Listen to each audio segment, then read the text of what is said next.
Welcome to my channel the explorer kid. এটা আমাদের কোরাপুট আর ছত্তিশগড় ভ্রমণের পরের পার্ট। এখন আমরা কান্তা বসুনী মন্দির থেকে বেরিয়ে দেওমালির দিকে যাচ্ছি। দেওমালি হচ্ছে ইস্টার্ন ঘাটসের মধ্যেই একটা এরকম হিল স্টেশন। এটা উড়িষ্যার হাইয়েস্ট পয়েন্ট আর বোধহয় কোল্ডেস্ট পয়েন্টও। শুনেছি এখানে খুব ঠান্ডা পড়ে শীতকালে, বরফ পড়ে কিনা বলতে পারবো না। আমরা বড় রাস্তা ধরেই বেশ অনেকক্ষণ যাচ্ছিলাম, তারপর একটা সময় বড় রাস্তা থেকে আমরা বেঁকে আর একটা ছোট পাহাড়ি রাস্তা দিয়ে পাহাড়ে উঠতে লাগলাম।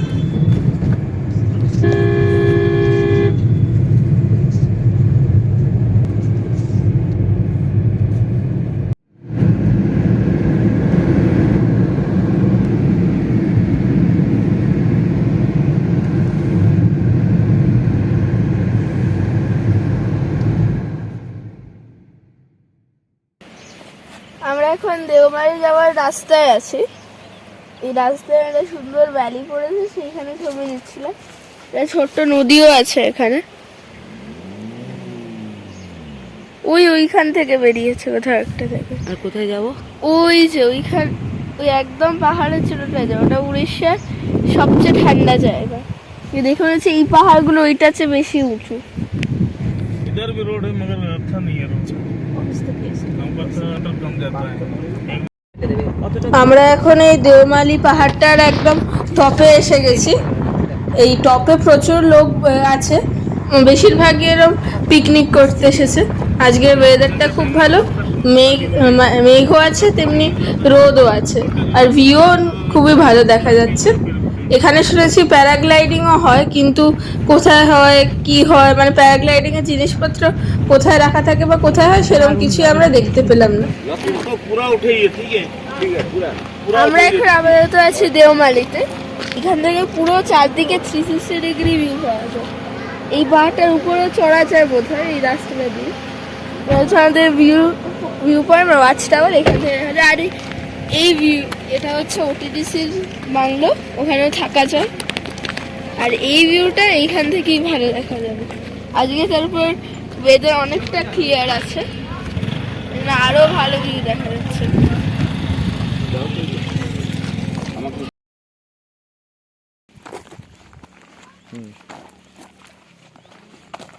কোথায় যাচ্ছিস? ওই যে পাহাড়ের টপটা দেখিয়েছিলাম, সেই পাহাড়ের টপে ওঠার এটা রাস্তাটা দেখে খুব ঠিকঠাক রাস্তা মনে হলো, আসলে প্রচণ্ড এবড়ো খেবড়ো। এদিক ওদিক পাথর বেরিয়ে আছে, এখানে ঢালু, ওখানে একবারে অনেকটা উঠে গেছে, মানে খুবই খারাপ রাস্তা, একেবারেই ওয়েল মেনটেন না। যদিও অনেক লোকজন যাচ্ছে দেখছি ওই টপটা।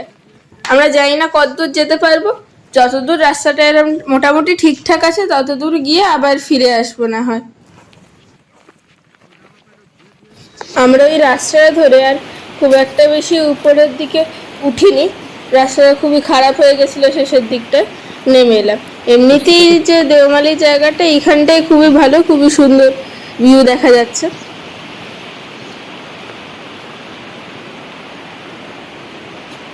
খিদেও পেয়ে গেছে আমাদের, তাই জন্য আগে আমরা লাঞ্চ করব, তারপর আমরা এখান থেকে রানী ডুডুমা ওয়াটারফলসের দিকে যাব।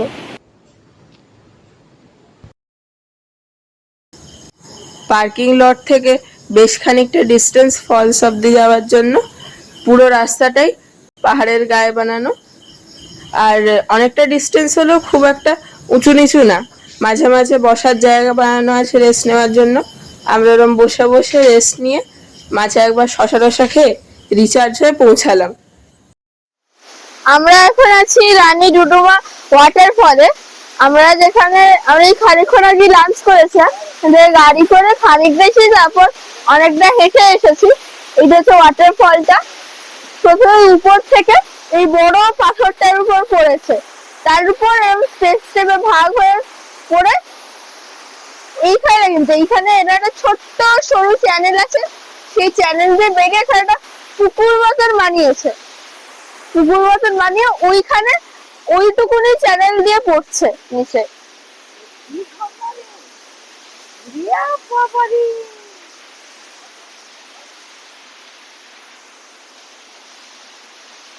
এই যে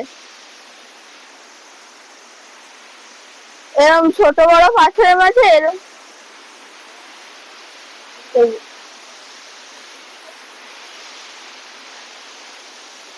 এইখান দিয়ে এই সরু চ্যানেলটা দিয়ে পড়ে একদম ঘুরে নিচে আর একটা পুকুর ফর্ম করেছে, দিয়ে তারপর নদী হয়েছে বয়ে চলে গেছে।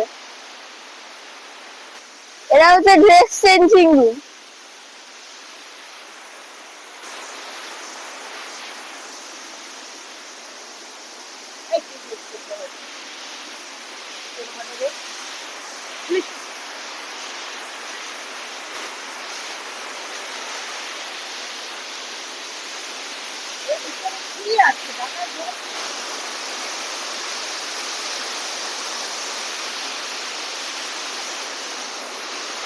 এইখানে একটা ছোট্ট পুকুর মতন হয়ে জল জমে আছে।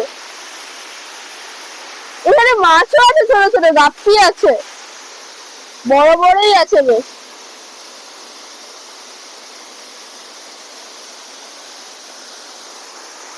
একটা পুকুর টাইপের হয়ে আছে।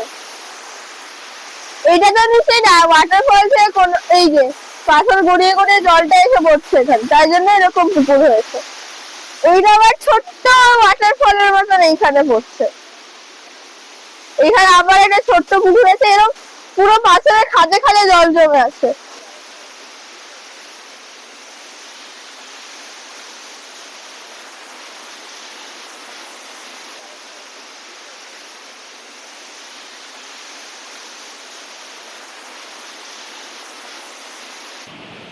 রানী ডুডুমা ওয়াটারফলস থেকে ফেরার পথে ভেবেছিলাম এই হেয়ালের যে মিউজিয়ামটা আছে, মানে হিন্দুস্তান এরোনটিক্স লিমিটেডের মিউজিয়াম আছে একটা, সেটাও দেখে নেওয়ার ইচ্ছে ছিল খুবই।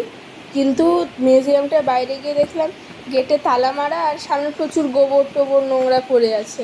দেখে মনে হয় অনেক দিন এরম খোলেনি, তাই জন্য আমরা না দেখেই ফিরে এলাম। পথে শুধু একটা এরকম বিয়ে বাড়ি হচ্ছিল, সেটার গান শুনতে শুনতে এলাম, আর নাচও দেখতে দেখতে এলাম।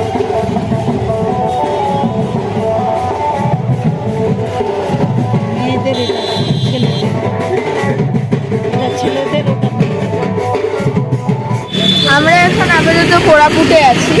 আমাদের পিছনে হচ্ছে এটা কোরাপুট কফি, একটা সুন্দর ছোট্ট ক্যাফে। বসার জায়গায় এই 3টে টেবিলই আছে, বাইরেটা খুব সুন্দর করে আলপনা দিয়ে ডেকোরেটেড। এইখানে মানে কোরাপুটের আশেপাশে কফি চাষ হয়, আর সেই যে কফিটা, সেই কফি বিনসগুলোকে সামনে গুঁড়ো করে সেইটা দিয়ে কফি বানানো হচ্ছে। খুব ভালো খেতে লাগলো কফিটা। এখন আমরা জগন্নাথ মন্দিরের দিকে যাব। বসাবে নাকি একটা? এটা কি বস্তু? এটা মুন্ডা না কি জানি না, কমপ্লেক্স। এটা হচ্ছে সবর জগন্নাথ মন্দির। এখানে ওই চত্বরে ভিডিওগ্রাফি অ্যালাউড না, তাই জন্য মন্দিরের ভিতরে ভিডিও করতে পারেনি, কিন্তু খুবই সুন্দর মন্দির। জগন্নাথ ঠাকুরের এতগুলো অবতার আছে, আমি পুরীর মন্দির হয়তো কখনো দেখি। এটা আমরা নিচে নেমে এসেছি, এখানে ভিডিওগ্রাফি করা অ্যালাউড। এখানে সুন্দর আসলে খুবই সুন্দর ফুল পড়ে আছে। আর রাত্রে কি হবে? রাত্রিবেলা আমরা এখানেই বসে প্রসাদ খাবো, ভাত ডালমা আর টমেটোর চাটনি। দেখা যাক এইটায় কি আছে। আমরা এখন এরকম একটা প্যাভিলিয়নের মধ্যে আছি, আর দুর্দান্ত জগন্নাথের এতগুলো রূপ, সব কটার নাম আছে, হিন্দিতে লেখা আছে কি কি। এইটা হচ্ছে সালবেগ, আর এইটা বোঝাচ্ছে এই মন্দিরে মুসলিম আর, কারণ সালবেগ হচ্ছে মুসলিম ভক্ত। আচ্ছা, এবার এই বিষয়ে মিথটা হচ্ছে সালবেগ একজন মুসলিম ভক্ত 17th সেঞ্চুরিতে উল্টোটা দেখার জন্য পুরী থেকে কি জানো মাসির বাড়ি কোথায় জানো, মাসি বাড়ি বলো না, হ্যাঁ গুন্ডিচায় আসছিলেন। তো আর আসতে দেরি করে ফেলেছিলেন, কিন্তু যতক্ষণে তিনি আসছিলেন জগন্নাথের রথ নাকি ওখান থেকে টানাটানি সত্ত্বেও নড়েনি, আসার পরই নড়েছিল। আজও এই রাজপথের উপরে সালবেগের সমাধি আছে। তার মানে কি বোঝাচ্ছে? আমার কাছে এই মন্দিরে সব জাতির লোকেরা অ্যালাউড। তো কোনটাই অ্যালাউড নয়? বাকি সব প্রায় সব জগন্নাথ মন্দির বা যে কোনো মন্দিরে এখানকার বিদেশি অ্যালাউড নেই। এইটাই বোধহয় একমাত্র মন্দির যেখানে সব ধর্মের লোক অ্যালাউড।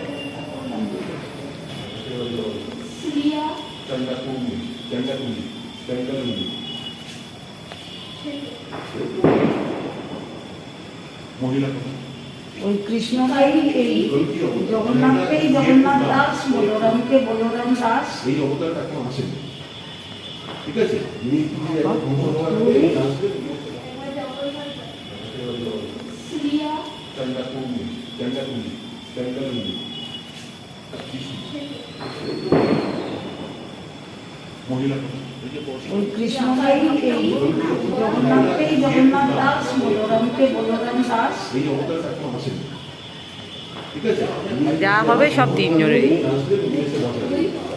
তো একই অঙ্গে করি, এটা করি, এটা কর, কালোটা করি, সাদাটা কর। দেখ দুর্গা মাধব। জগন্নাথ দাস, বলরামকে বলরাম দাস। এই অবতারটা এখন আসেনি, ঠিক আছে? আমরা এখন জগন্নাথ মন্দিরের প্রসাদ খেতে যাচ্ছি। এটাই আমাদের আজকের ডিনার হবে।